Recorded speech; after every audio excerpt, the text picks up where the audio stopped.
SER Podcast.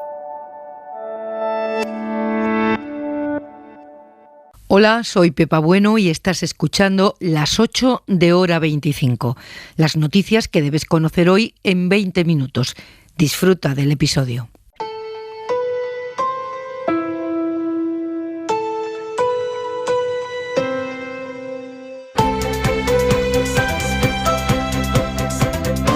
En la cadena SER, Hora 25.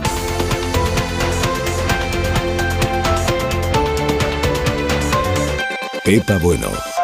La humanidad está asistiendo a un acontecimiento único, a la retransmisión en directo minuto a minuto de una vacunación global.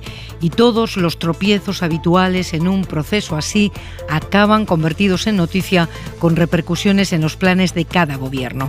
Lo último es que el Ministerio de Sanidad ha anunciado a las comunidades autónomas que no va a distribuir las 300.000 vacunas de Janssen que estaba previsto recibir mañana. Decisión que se produce después de que Estados Unidos haya suspendido la inyección de esta vacuna por 6 casos de trombos entre los 7 millones de personas que la han recibido ya y después de que la propia farmacéutica haya congelado su envío a Europa. ¿Y ahora qué? Mariola Lourido, ¿cómo afecta este episodio al plan de vacunación español? Buenas tardes. ¿Qué tal, Pepa? Buenas tardes. Pues va a provocar en primer lugar un retraso en el calendario previsto. Es la primera consecuencia. ¿De cuánto tiempo?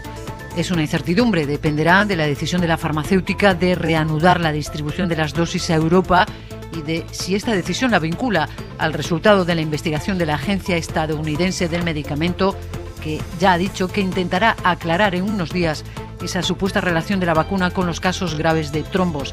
A partir de mañana, España iba a recibir, como dices, las primeras 300.000 dosis para proteger a los mayores de entre 70 y 79 años. 5,5 millones se esperaban para este trimestre. En total, 17 millones hasta finales de septiembre.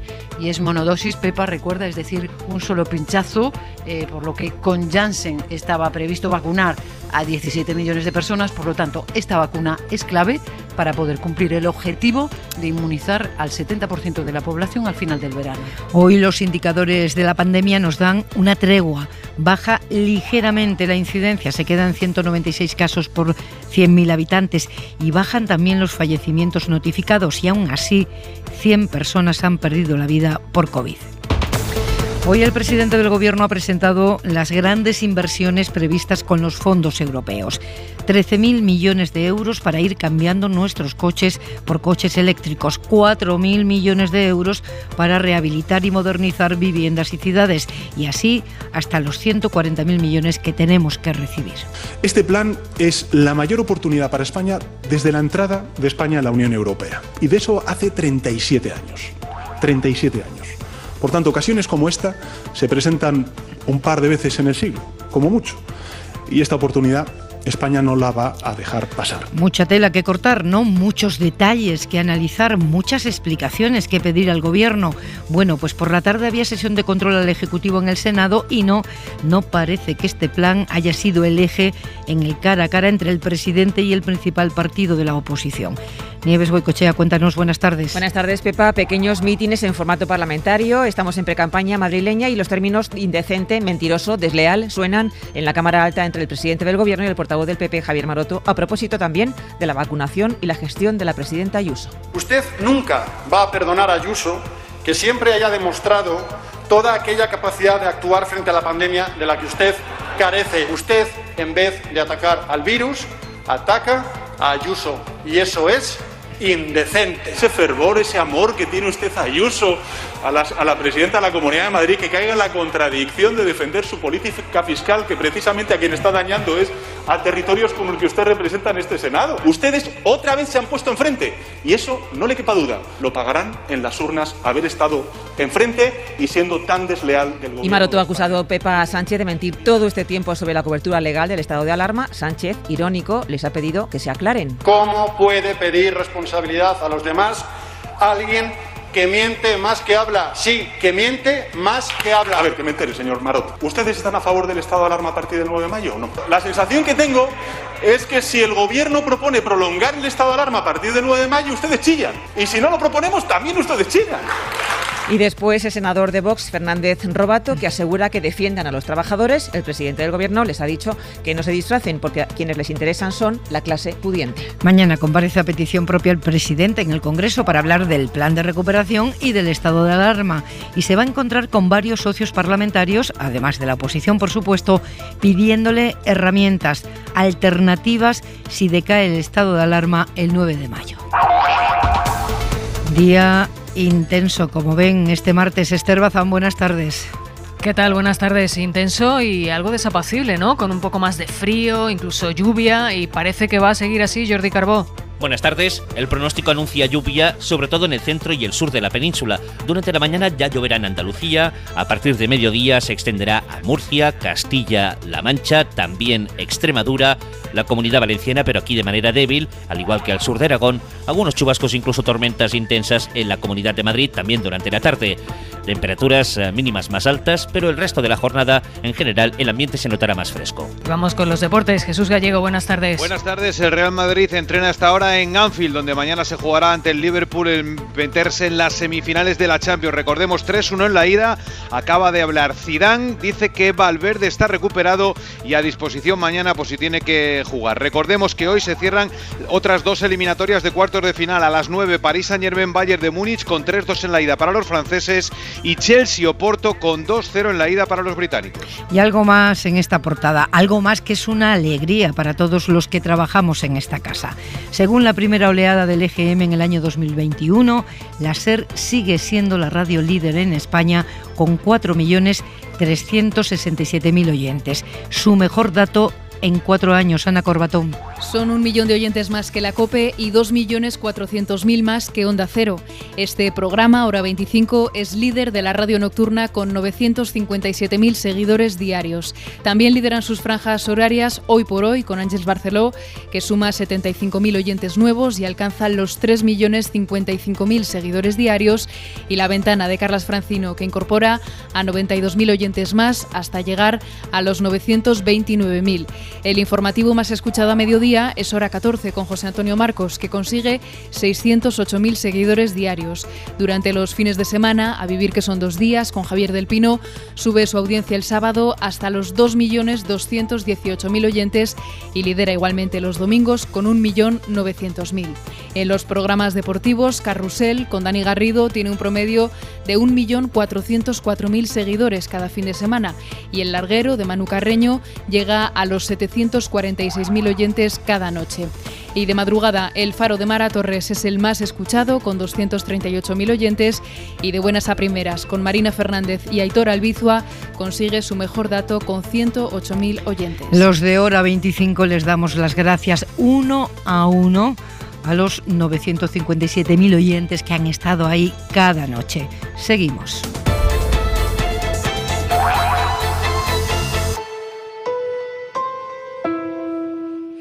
Bueno, pues explicado ya en portada cómo nos afecta el parón en la distribución de las vacunas de Janssen, vamos a ampliar en los otros 2 escenarios. En Estados Unidos, Marta del Vado, buenas tardes. Hola, Esther, buenas tardes. Y en Bruselas, Griselda Pastor, buenas tardes. Hola, buenas tardes. Marta, ¿qué explicaciones han dado allí las autoridades sanitarias estadounidenses y también la compañía afectada después de detectar episodios de trombos? Pues los expertos de la Agencia Federal para el Medicamento y del Centro para el Control y Prevención de Enfermedades recomiendan esta pausa temporal del uso de la vacuna de Janssen. Las razones las acaba de dar el asesor principal médico del presidente, el doctor Anthony Fauci. Le escuchamos. La primera razón, decía Fauci, es para analizar si existe alguna relación entre los trombos, la vacuna y las condiciones médicas de las personas afectadas. La segunda, para reconocer un posible trombo de este tipo y saber cómo tratarlos, porque son diferentes a los más comunes. Necesitan otro tratamiento y otra medicación que no es la heparina, por ejemplo. Dicen los responsables sanitarios federales que la medida se toma como un exceso de precaución porque son casos extremadamente raros que se han detectado en 6 personas, todas mujeres de entre 18 y 48 años, en 6 personas de casi 7 millones de dosis que se han administrado de esta marca, e insisten en que es prematuro para sacar conclusiones sobre si un grupo de población tiene más riesgo que otro.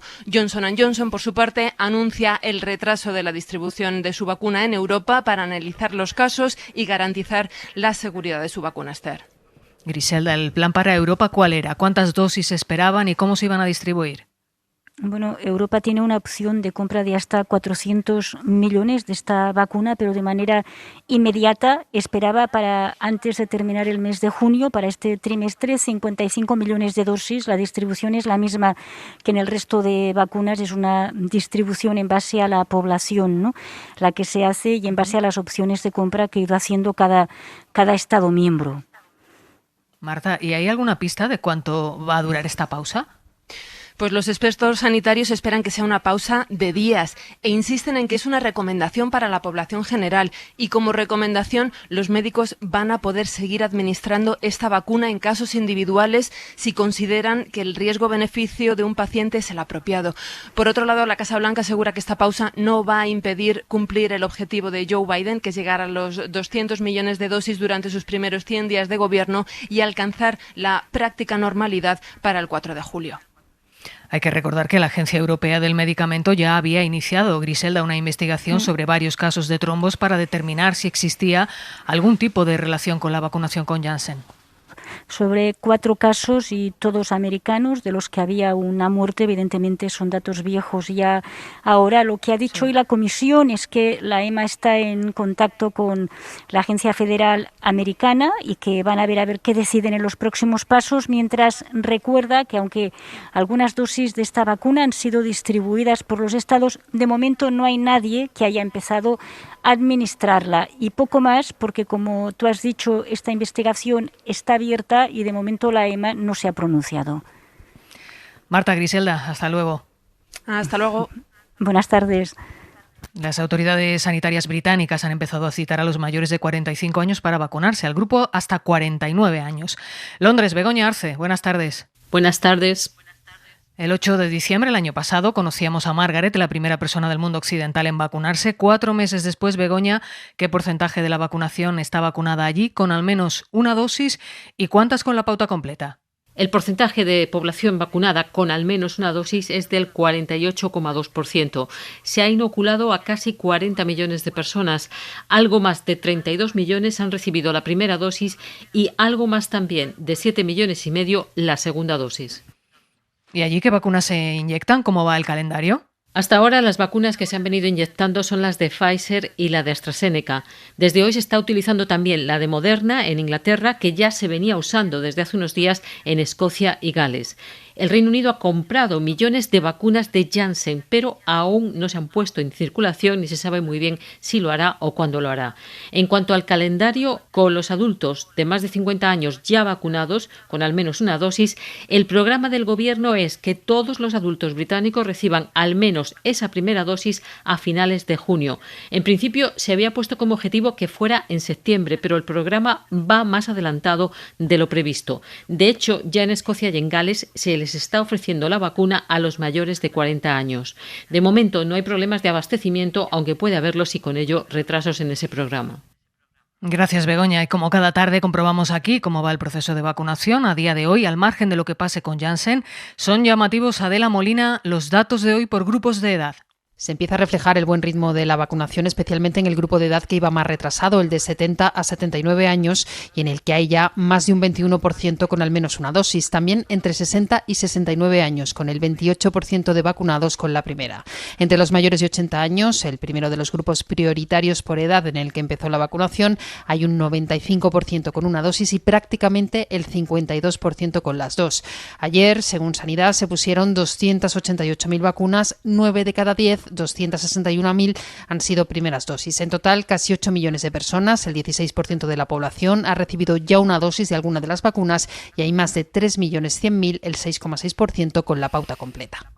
La consejera de Salud de la Generalitat de Cataluña ha recordado su petición de retrasar la administración de la segunda dosis de Pfizer para poder llegar a más gente, una petición de hace semanas y que no tiene que ver con el parón de Janssen.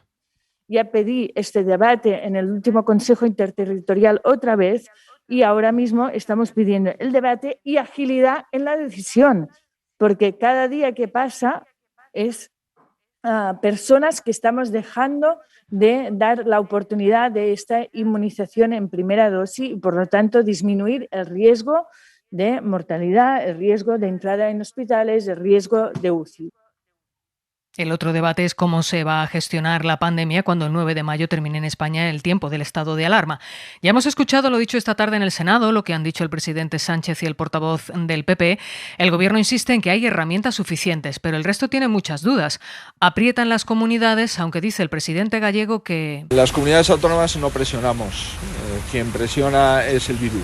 Y lo que necesitamos son herramientas para seguir gestionándolo.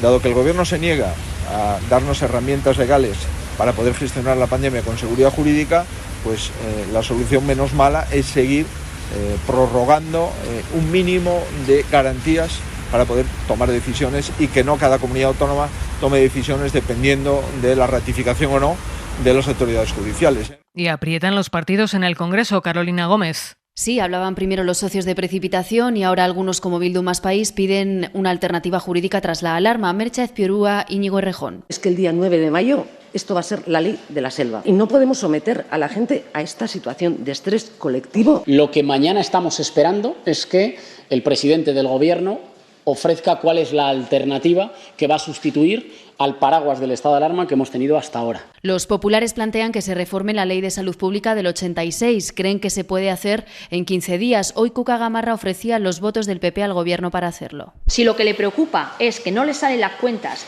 con ese grupo de socios que se ha buscado, que si algo no quieren es a España ni defender los intereses generales de España, aquí está la lealtad de el principal partido de la oposición. El PNV está pidiendo una prórroga más allá del 9 de mayo y Esquerra cree que existe un marco legal que permite restricciones sin estado de alarma. Ciudadanos no descarta que finalmente haya una prórroga y Vox exige que se eliminen la alarma y los toques de queda.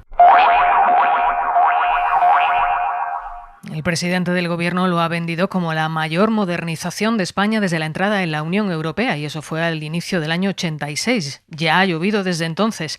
Javier Ruiz, ¿qué tal? Buenas tardes. ¿Qué tal? Buenas tardes, Esther. Ha detallado Sánchez el plan de recuperación por la COVID que se presenta mañana en el Congreso y que hay que remitir todavía a Bruselas. Automóvil y vivienda son los dos grandes bloques, además de la modernización que apuntábamos, y que tiene 3 sectores: plantillas públicas, pymes y el sector turístico. ¿Todo esto cómo se traduce? ¿Cómo se divide? Pues el gran ganador del plan de la Unión Europea es el automóvil, en concreto lo que se define como estrategia de movilidad sostenible, segura y conectada. En castellano, la electrificación del coche. 13.203 millones de euros van a ir para eso, electrificar el parque móvil. En concreto, se pretende tener 250.000 vehículos matriculados ya en 2023 y 5 millones de coches eléctricos circulando en 2030, con entre 80 y 110.000 puntos de recarga. Esa es la gran cantidad de dinero y ese el primer objetivo. Segundo, la rehabilitación y modernización de vivienda, que espera una dotación de 6.820 millones de euros. Aquí, ojo, la mayoría del dinero se va a edificios públicos, pero va a haber subvenciones a las intervenciones integrales. En castellano, si toda la comunidad de vecinos quiere renovar el edificio, eso va a llegar a financiarlo el Estado. Además, 1.000 millones de euros en inversión para vivienda social. Esto, automóvil y vivienda, son los dos grandes ganadores de este dinero europeo. ¿Qué es lo que se dice todo esto? ¿Qué es lo que no se dice? Las reformas que hay que hacer. No se habla nada de las reformas que Bruselas pedía en fiscalidad, en pensiones o en materia laboral. Es más, en materia laboral todo está redactado como lo dejó Yolanda Díaz. Lo único que se dice es habrá diálogo social antes de cerrar reformas de calado. Gracias, Javier. Te escuchamos en una hora más o menos, en hora 25 de los negocios. Hasta Hacemos luego. Lectura de esto hasta ahora. El líder del PP dice que Sánchez lo fía todo a las ayudas europeas y presenta los nuevos brotes verdes, así los califica Casado, sin plan de reforma, sin presentarlo a Bruselas y sin contar con nadie. Casado añade en un tuit que el tacticismo electoral del presidente es una irresponsabilidad solo a la altura de sus mentiras. Por cierto, que el Constitucional ha admitido a trámite el recurso del PP contra la expulsión de Toni Cantó y Agustín Conde de la lista electoral de Díaz Ayuso a las elecciones del 4 de mayo. Esta misma semana se resolverá previsiblemente el asunto, que considera el tribunal trasciende del caso concreto porque pudiera tener unas consecuencias políticas generales. Primero fue Correa y ahora el considerado número 2 de la trama Gürtel, Pablo Crespo, quien envía un escrito a la Audiencia Nacional en el que implica de lleno al Partido Popular en su financiación ilegal. Información de Miguel Ángel Campos. La confesión de Crespo tiene dos líneas capitales. Por un lado, reconoce que la Gürtel financió de forma ilegal al PP con 120.000 euros en la campaña electoral de 2007 en Boadilla, un dinero pagado del beneficio que obtenían por las adjudicaciones amañadas que les concedía el propio PP. En segundo lugar, la confesión de Crespo avala la declaración del líder de la trama, Francisco Correa, quien aseguró que mediaba para que grandes empresas obtuvieran contratos en la época de Aznar a cambio de comisiones que se repartían la Gürtel y el propio Partido Popular. Crespo admite que la trama medió para que Constructora Hispánica obtuviera contratos a cambio de mordidas de hasta el 4% y que falsificaron facturas para aflorar comisiones en negro que otras empresas pagaban a la Gürtel por la mediación de Correa ante el Partido Popular. Y en el Senado el ministro Ábalos acaba de hacer este anuncio. Yo le quiero anunciar que hoy mismo hemos registrado, ya que me ha dicho que no me quito el traje del Partido Socialista, una denuncia por cohecho al presidente de Murcia y a los tránsfugas por lo que hicieron. Que lo sepa usted, que lo sepa usted, que lo sepa usted. Denuncia por cohecho contra el presidente de Murcia y los 3 tránsfugas de Ciudadanos que hicieron fracasar la moción de censura en esa comunidad. Dicen los socialistas que los diputados naranjas no cambiaron su voto por una decisión política, sino para recibir a cambio las consejerías, es decir, una contraprestación. Radio Murcia, Paqui Pérez, buenas tardes. Buenas tardes. Se entiende el PSOE que hubo esa contraprestación a ese voto que iba en contra de la moción de censura que los propios diputados de Ciudadanos habían suscrito junto al PSOE para derrocar a López Miras. Y esa contraprestación se materializó en los nombramientos pocos días después como consejeros de Valle Miguelez, Francisco Álvarez o Isabel Franco. Esta última se mantuvo en el Ejecutivo Regional con su voto en contra. Esa denuncia la ha anunciado José Luis Ábalos, el ministro de Transportes y secretario de Organización del PSOE. Se ha presentado ante el decanato de los juzgados de instrucción de Murcia y en ella se pide que declaren los denunciados, los tránsfugas, también el presidente López Miras, y además se pide la declaración testifical de Ana Martínez Vidal, la candidata de Ciudadanos a la presidencia de la comunidad autónoma. Ella fue, dice el PSOE en esa denuncia, la que precisamente denunció públicamente el intento de compra de sus compañeros por parte del PP. La conducta de los tránsfugas de Ciudadanos, dice Ábalos, encaja en el delito de cohecho pasivo impropio. Suscríbete a Hora 25. Todos los episodios y contenidos adicionales en la app de Cadena SER y en nuestros canales de Apple Podcast, Spotify, iVoox, Google Podcast y YouTube. Escúchanos en directo en la SER de lunes a viernes a las 8 de la tarde.